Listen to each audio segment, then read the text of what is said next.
الله من الشيطان الرجيم. بسم الله الرحمن الرحيم. إن الله وملائكته يصلون على النبي يا أيها الذين آمنوا صلوا عليه وسلموا تسليما. صلى الله على سيدنا ومولانا محمد وعلى آله وأصحابه وسلم. صلى الله على سيدنا ومولانا محمد وعلى آله وأصحابه وسلم. معزز محترم হাজিরিন, যেহেতু আজকে গরমের যে তাপমাত্রা অত্যন্ত বেশি, পাশাপাশি আমরা মুসল্লি সংখ্যা আজলা উপস্থিতি থাকার কথা ইলা নাই, তার লাগে আর বেশ কিছু কইবার ইচ্ছা হয় না। যাই হোক, এরপরেও সমসাময়িক হিসেবে কিছু কিছু দুই একটা মাত না হইলে অনেক সময় আল্লাহ তাআলার কাছে আমরাও আটকে যাবি। যে মানুষে বন্দার কৃতজ্ঞতা প্রকাশ করতে পারে না, সে আল্লাহ তাআলার কৃতজ্ঞতা প্রকাশ করা তার লাগে সম্ভব না। নবী সাল্লাল্লাহু আলাইহি ওয়াসাল্লাম কইছিলেন, যেহেতু আজকে 14 আগস্ট 2026 ইংরাজি, আগামীকালকে 15 আগস্ট 2026 ভারতের 80তম স্বাধীনতা দিবস। আজ থেকে দীর্ঘ 80 বছর পূর্বে আমরা এরকম স্বাধীনভাবে আমরা বসবাস করা আমরা লাগিয়া সম্ভব আসলো না। মুসলমানরা তো এই দেশ গোটা তৎকালীন যে অখণ্ড যে ভারত আসলো, সেই অখণ্ড ভারত মুঘল শাসনের মধ্যে আসলো 1757 সালে। পলাশীর আমবাগানে নবাব সিরাজউদ্দৌলার প্রধান সেনাপতি মীর জাফর সহ আরও কয়েকজন এখানে শুধুমাত্র ইতিহাসে চাপাইয়া রাখার লাগে আর মুসলমানরা কলঙ্কিত এবং দাগি দেখাইবার লাগে মীর জাফরেরও সামনে আনা হয়। এর সঙ্গে আরও 5-6 জন ব্যক্তি আসলা, যার মধ্যে হিন্দু সম্প্রদায়ের মানুষও জড়িত আসলা, যারা এই মীর জাফরি বা এই গাদ্দারি হসলা। তো তাদের গাদ্দারির কারণে পলাশীর আমবাগানও তৎকালীন ব্রিটিশ সেনাপতি রবার্ট ক্লাইভের সঙ্গে যে আঘাত বা যে যুদ্ধ হয়েছিল, সেই যুদ্ধ নবাবের পরাজয় হয়েছে। আর সেই পরাজয়ের মধ্য দিয়ে 1757 সালও ভারতে ইস্ট ইন্ডিয়া কোম্পানি তথা ব্রিটিশরা একটা রাজত্ব কায়েম করছে। ধীরে ধীরে একটা কথা আছে, মনে করেন আমার গড় যদি আমার দখলে থাকা সত্ত্বেও যদি আমার গড় যদি কেউ চিনিয়া নেয়, এইটার লাগে দুঃখ আমারও বেশি লাগবে, আফসোস আমারও বেশি লাগবে। আমার লাগাবাড়ির বেটারা তখন লাগতো না। প্রায় 850 বছর মুসলমানরা তো এই দেশ আসলো। যখন ব্রিটিশে নিছে এই দেশ, মুসলমানের হাত থেকেও নিছে। নেওয়ার পরে 1757 থেকে 1857 এই দীর্ঘ 100 বছর প্রায় একতরফা মুসলমানে স্বাধীনতার লড়াই করছে, যদিও সম্ভব হয়েছে না।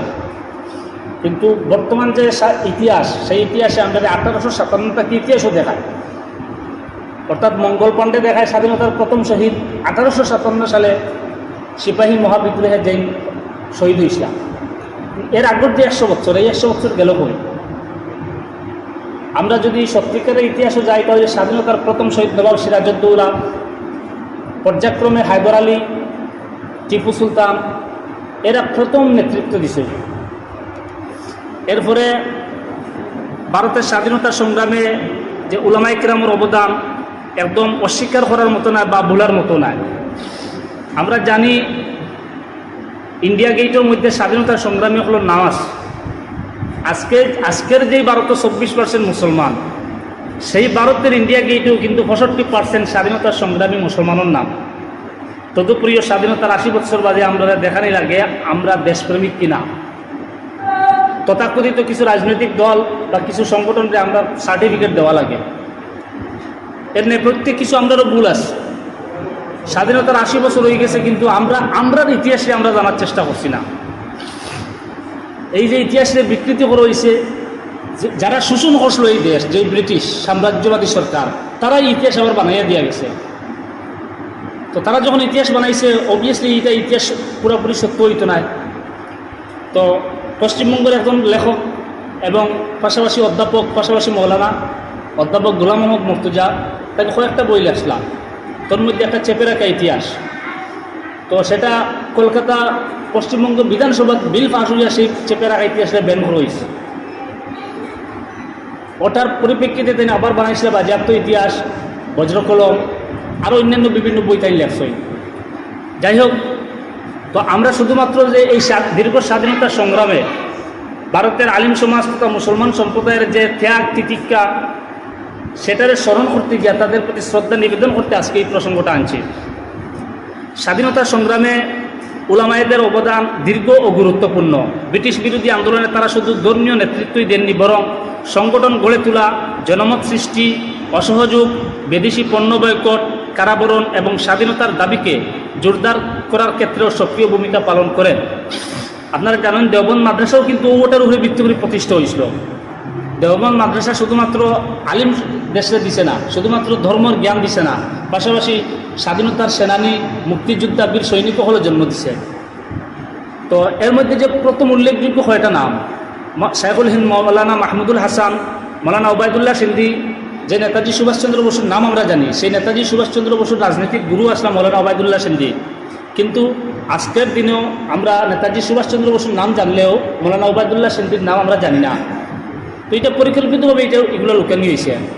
মৌলানা বরকতুল্লাহ ভূপালী, মৌলানা মোহাম্মদ মিয়া মনসুর আনসারি, মৌলানা হুসাইন আহমদ মদনী, বর্তমান যে শেখুল হিন্দ মৌলানা আসাদ মদনী, তান বাপ 25 বছর ব্রিটিশর ব্রিটিশর জেল বন্দি আসলাম, দীর্ঘ 25 বছরে 2 বছর নাই।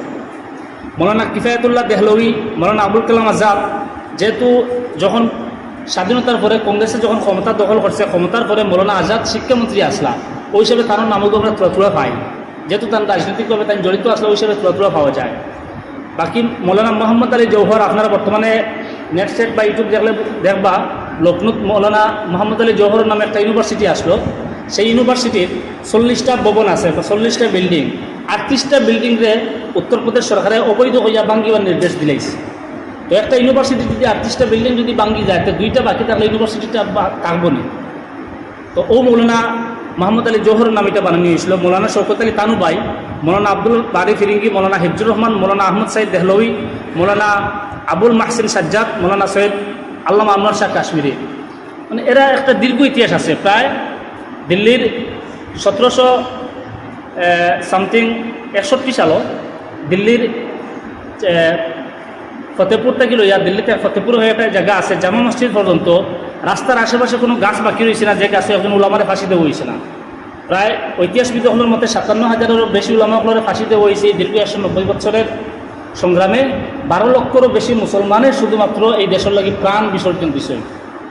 তো আমরা আজকের এই মহাক্ষণের স্বাধীনতার 80তম বর্ষপূর্তি উপলক্ষে বা 80তম স্বাধীনতা দিবস উদযাপন উপলক্ষে নেতাজি সুভাষচন্দ্র বসু, মহাত্মা গান্ধী, সর্দার বল্লভভাই প্যাটেল, জওহরলাল নেহরু, মতিলাল নেহরুর পাশাপাশি আমরা এইসব সংগ্রামীদেরও স্মরণ করিয়ার, তারা প্রতি শ্রদ্ধা নিবেদন করিয়ার, যারা শহীদ হয়েছেন আল্লাহ তারা শহীদের মর্যাদা দেব, যারা মারা গেছেন তারা আল্লাহ জান্নাতুল ফেরদৌস নসিব করুক, এবং এই দেশ শান্তি সম্প্রীতি বজায় রাখিয়া মৌলানা আজাদ, নেতাজি সুভাষচন্দ্র বসু, মহাত্মা গান্ধীর যেই দেশের স্বপ্ন দেখলাম সেই স্বপ্ন যাতে বাস্তবায়িত হয়, আমরা সেই রকম হিন্দু মুসলিম জৈন বৌদ্ধ হিত খ্রিস্টান কাঁধে কাঁধ মিলিয়ে যাতে চলতে পারি, সেই আশা এবং প্রত্যাশা রাখিয়া স্বাধীনতার 80তম দিবস উদযাপন উপলক্ষে তাদের প্রতি গভীর শ্রদ্ধা নিবেদন করে আজকের এই যেহেতু স্বাধীনতা দিবস সামনে, সেই হিসাবেই প্রসঙ্গগুলো আনলাম। যদিও আপনারা মনে করতে পারেন হয়তো এটা দুনিয়ার ইতিহাস না, এটা দুনিয়ার ইতিহাস নয়, দেশপ্রেম ও ইমানের অঙ্গ, আর এটা লই আমরা অনেক সময় সার্টিফিকেট দেওয়া লাগে। তো আমরা ইতিহাস অন্ততপক্ষে জানাটা জরুরি। চেষ্টা করবা আমরা পূর্বপুরুষদের আত্মবলিদানের কথাগুলো জানার, শোনার এবং এগুলা পরবর্তী প্রজন্মরে শুনাইয়া দেওয়ার। যাই হোক, বিশেষ করে আমরা গত সপ্তাহে কইছিলাম যে বৃহস্পতিবার রাত্রে অর্থাৎ শুক্রবার জুমার রাতে যদি আপনারা আইন তাহলে মাসনুন কিরাত যেগুলো নামাজ অত্যন্ত প্রয়োজন, আমরা মকসদ চেষ্টা করবো। বিশেষ নিত্য প্রয়োজনীয় মাসলা মাসাইল এবং এসা করে 12 তসবি, সংক্ষিপ্ত 12 তসবি জিকিরের চেষ্টা করবো। কালকে অত্যন্ত গরমও আসলো, মানুষও আইসুন না, আর সেটা সম্ভব হয়েছে না। তার পাশাপাশি গরমের পাশাপাশি কালকে বিদ্যুতে অনেক সমস্যা করছে। আগামী বৃহস্পতিবার থেকে ইনশাল্লাহ আমরা পর্যায়ক্রমে এটা চালাইয়া যাইমু।